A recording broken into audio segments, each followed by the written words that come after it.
আসসালামু আলাইকুম প্রিয় ভিউয়ার, আজকে একটি মানবিক ভিডিও নিয়ে হাজির হয়েছি।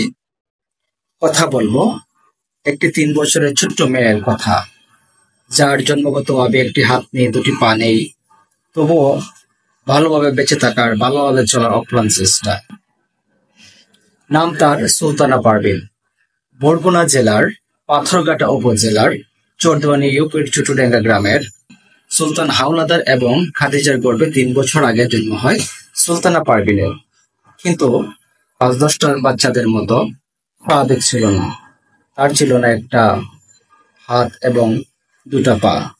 যে বয়সে ছোট বাচ্চারা ছুটাছুটি করে, দুরন্তপনা করে, সে বয়সে সে এক হাতে বর দিয়ে হামাগুড়ি দিয়ে হাঁটছে। তার বয়সে ছোট বাচ্চারা যখন ছুটাছুটি করে, অবুঝ চাহনি তাদের দিকে। সে কথা বলতে শিখছে, সে তার নাম বলতে পারে। 3 বছরের ছোট্ট সুলতানাকে নিয়ে তার মা খাদিজার দুশ্চিন্তা। বর্তমানে ওনারা বেঁচে আছেন, যখন থাকবেন না সুলতানার কি হবে, সে যেন রাজ্যের ভয় তাদের ঘিরে ধরেছে। হাত দিলে না, পাও দিলে না, তাদের পারিবারিক অবস্থাটা সচ্ছল নয়। সুলতানার বাবা একজন অটো রিক্সা চালক।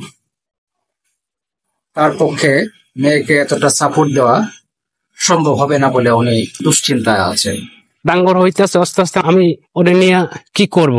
দেখেন আমি খাইতে পারি না। তার এলাকার ইউনিয়ন পরিষদ থেকে প্রতিবন্ধী ভাতা করে দেওয়া হয়েছে, কিন্তু এটা খুবই অপ্রতুল। বরগুনা জেলার উপজেলা প্রশাসনও যতটুকু সম্ভব হেল্প করার কথা বলেছে, এবং উপজেলা প্রশাসন থেকে আবেদন করা হয়েছে যে দেশবাসী যারা বিত্তশালী আছেন, যদি তাকে কোনো কৃত্রিম অঙ্গ প্রত্যঙ্গ সংযোজন করা যায় সাহায্য সহযোগিতার মাধ্যমে, তাহলে সবাই একটু আর্থিকভাবে খাদিজার এবং সুলতানা হাওলাদারের মেয়ে সুলতানা পারভীনকে স্বাভাবিক জীবনে ফিরে আসতে সাহায্য সহযোগিতা করার জন্য। এরকম কেউ যদি থাকে তো তাকে অনুরোধ করবো হলো যে এই শিশুর জন্য এগিয়ে আসার জন্য। ঘুমিয়ে আছে শিশুর পিতা সব শিশুর অন্তরে। প্রত্যেক মা বাবাই স্বপ্ন দেখে তার বাচ্চা একদিন বড় হবে, দৌড়াবে, হাঁটবে, শিখবে। কিন্তু সুলতানার জীবনটা ভিন্ন হয়ে গেল। সুলতানা কথা বলতে শিখছে, কিন্তু সে দৌড়াতে পারছে না, হাঁটতে পারছে না, কিছু ধরতে পারছে না। কত অসহায় তার চাহনি, দেখলেই বোঝা যায়। মায়াবী তার চাহনি দেখলে যে কারো মন ভরে যাবে।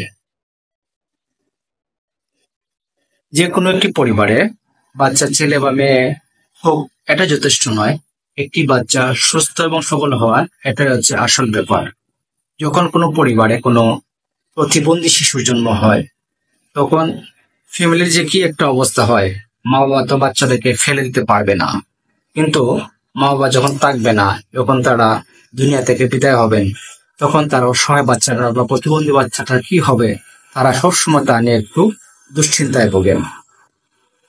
তাই আমি অনুরোধ করব, সমাজের যারা বিত্তশালী আছেন, সামর্থ্যবান আছেন, যদি চান সুলতানা পারভীনের বাবাকে আর্থিক সহযোগিতা করতে পারেন।